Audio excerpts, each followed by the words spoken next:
It's a pleasure to take part in some senses in this debate, and I thank the honourable members for Totnes and Putney in opening and moving it, and also the member for Stafford in securing today's debate. I think it is important that it's raised at this time, although it's a great pity it's perhaps not an issue that's taking centre stage in the main chamber today, as perhaps us in this place would perhaps feel it should. Gender-based violence certainly has been described by the United Nations as a global pandemic, with at least 15 million more cases predicted around the world as a result of COVID-19 restrictions. Surely a scale of that problem should not be sidelined. I do declare an interest and draw members to my register as a volunteer trustee on the board of the White Ribbon Scotland campaign, and as a father of a young girl who I don't want to see growing up in the world which tolerates sexism, abusive behaviour or violence against women or girls. Today we're discussing issues in relation to international development, and I come to that in a moment, but there are some issues with this that I think where we do look globally, we also need to reflect locally. To demonstrate leadership internationally, the government does also need to get its house in order. 8 years ago, the government signed the Istanbul Convention, the gold standard, comprehensive approach to address violence against women and girls, an opportunity to bring unprecedented positive change, including improvements for refugees and asylum seekers in the UK who have been victims of gender-based violence. In 2016, I was part of the IC Change campaign to hurry the government along from its good intentions to solid action, and I backed the bill that was brought forward by my former party colleague Ailey Whiteford to make sure the treaty was fully integrated into UK law. This did receive widespread cross-party support, yet here we are, 4 years on, and the Istanbul Convention has still not been ratified, suggesting that the UK government is not taking it seriously enough. Perhaps the Minister could reassure me today that these are crucial protections for women and girls will be put higher up the agenda, and they'll finally offer a timetable to ratify the treaty. Every year we hear the appalling statistics about gender-based violence which affect 1 in 3 women in their lifetime, with some of the national studies showing figures as high as 70%. The United Nations does report 137 women killed by a family member every day. While progress has been generally slow, this year it's moving at an exponential pace, but in the wrong direction. Pandemic restrictions have meant that women are being forced to lock down with abusers at the same time that services to support survivors are disrupted. Calls to domestic abuse lines have increased 5-fold in many countries. We've got a silent pandemic of abuse, and it's not getting the attention it requires.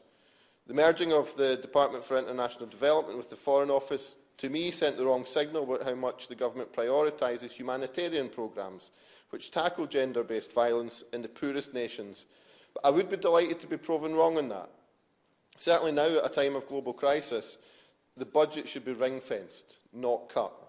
It was therefore particularly disappointing that the Chancellor yesterday announced a cut in the foreign aid budget. And while I do understand that the girls' education will be protected within the remaining funds, this is only one element in the battle against violence against women and girls. And I have grave concerns over the impact on women's empowerment programmes, aid worker system changes, the Women, Peace and Security, anti-FGM programmes, and that's just to mention a few.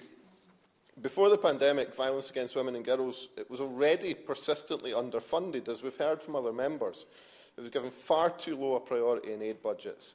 The International Rescue Committee estimates 14 million displaced or refugee women were subject to sexual violence in 2019, while less than 0.2% of all global humanitarian funding was allocated to addressing gender-based violence.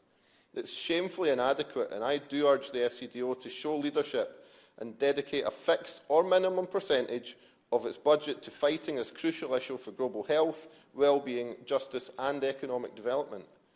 The UK has an opportunity to set a global, long-term standard that other international donors could then follow. As highlighted in this month's African Child Policy Forum report, we're witnessing a global rollback on women's rights. The UK's leadership in women, peace and security, sexual violence and conflict, it's more important than ever.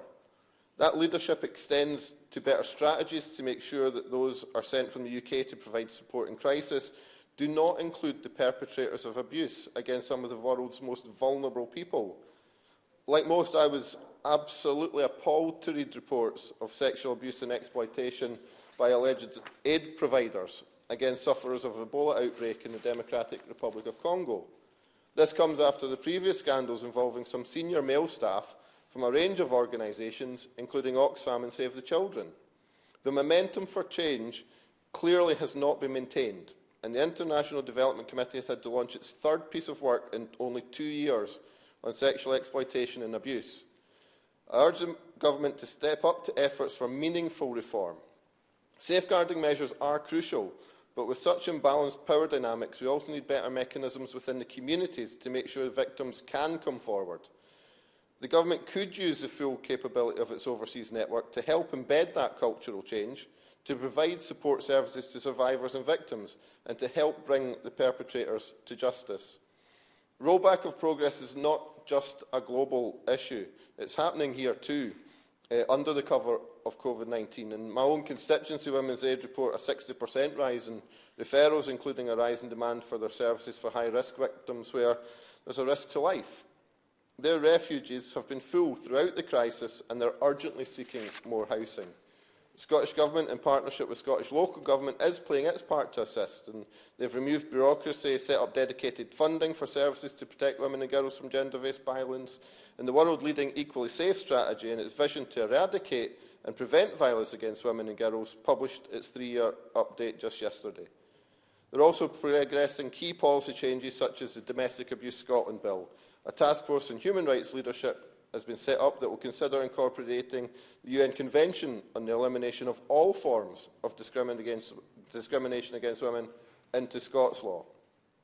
But we're fighting against a rising tide of abuse, and a lot more needs to be done both nationally and internationally to raise awareness, provide the resources, and to make sure we protect all women and girls from gender-based violence.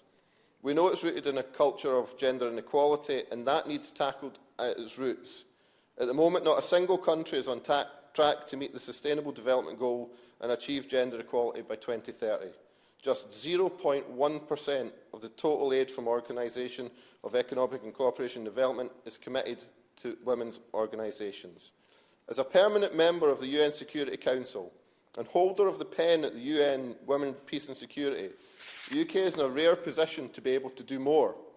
The international community should treat gender-based violence with the same urgency and gravity as natural disasters and humanitarian catastrophes. And the UK has a unique opportunity to lead the way on this. And I do support the calls by the members for Totnes and Putney to bring forward the summit at the earliest opportunity where some more of these issues can be looked at in far more detail.